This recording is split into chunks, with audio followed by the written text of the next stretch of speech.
Death is not the end. It is a transition, a universal truth that we often avoid acknowledging.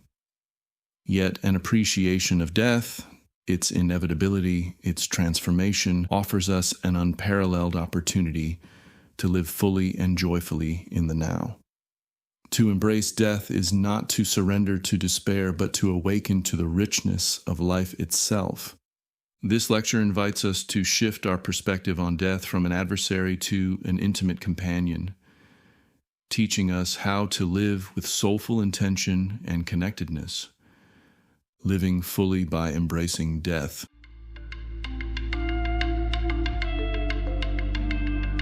Welcome to Must I Evolve, a lecture series on spiritual growth and philosophy, presented in conjunction with No Expectations, the podcast.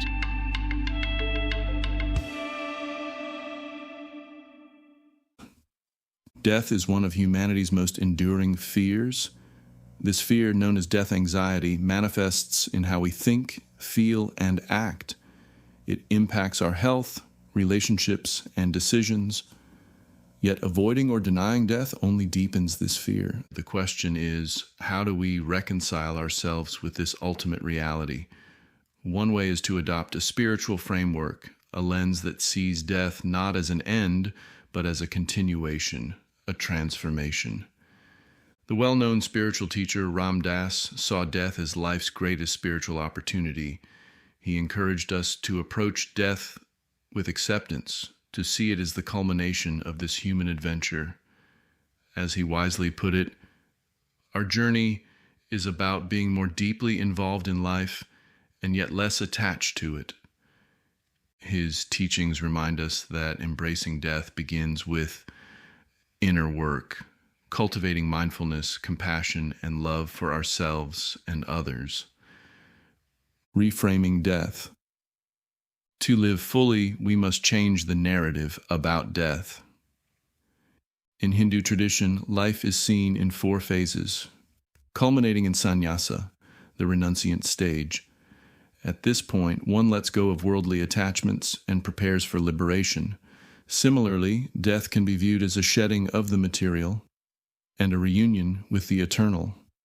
Instead of labeling death as a failure, something our culture often does, we must see it as a natural and sacred transition. Modern medicine's fixation on fighting death only adds to the fear. Accepting death's inevitability can liberate us from its grip. Facing death. One profound way to overcome death anxiety is to face it directly. Many cultures engage intimately with the dying process. The Toraja people of Indonesia keep their deceased loved ones at home for months, honoring their presence and connection. Tibetan Buddhists practice sky burials, offering the body to nature in a final act of interconnectedness. New Orleans jazz funerals celebrate both the sorrow and joy of life with music and dance. These practices teach us that death is not the enemy. It is a bridge between the known and the unknown, a moment to honor life's impermanence. Inner work, preparing for the journey. Preparing for death is not morbid, it is a celebration of life. Here are a few spiritual practices that can help us align with this reality. Meditation centers us in the present, where life and death meet in each breath. Journaling allows us to explore our fears and reflections, creating clarity. Bodywork and yoga reconnect us to our physical vessel, fostering gratitude for its role in our journey. Pranayama links the rhythm of life and death through breath. Each inhale and exhale is a metaphor for creation and death. Karmic work teaches us the impact of our actions, urging us to live meaningfully. The power of meaning and authenticity. To approach death without regret, we must live authentically and create meaning. What legacy will you leave?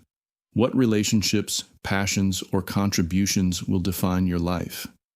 These reflections are essential. Generativity, investing in others and the world, gives us a sense of immortality. Whether through teaching, mentoring, or creating, we can transcend our physical limitations and live on in the hearts of others. Acceptance and peace. Zen master Taisen de Shimaru reminds us that life and death are not opposites but two sides of the same coin. Acceptance of this reality allows us to find peace. De Shimaru's teachings emphasize the breath as a metaphor. Each exhale is a release, each inhale a new beginning. Acceptance is not resignation but surrender to the flow of existence. It is letting go of resistance and finding serenity in what is beyond our control. Living fully in the present death, when faced with courage and openness, teaches us how to live. As the Tibetan Book of the Dead suggests, death is not an end, but a transition. This understanding can transform our priorities, helping us focus on what truly matters: love, joy, and purpose. Ram Dass spoke of death as the removal of the tight shoe. At that moment, when the soul sheds its material confines, the only question that matters is, did we live fully? So in conclusion, death is not the enemy, but the ultimate teacher. By embracing it, we strip it of its power over us. By facing it, we connect more deeply with life. Each moment becomes precious. Each breath is a gift. Let us live with mindfulness, create meaning, and prepare for the great transformation, not with fear, but with gratitude. In the words of Ram Dass, be here now. Thanks for listening. My name is Andrew H. Housley. I'm a writer, teacher, and the author of the novels Invisible Sun and Waiting Impatiently. I live and write in the Crescent City, also known as New Orleans. These mini lectures are inspired by my personal growth and spirituality writings on Medium. If you like my content, please hit the like and subscribe buttons. Be sure to listen to my podcast, No Expectations, wherever you enjoy your podcasts.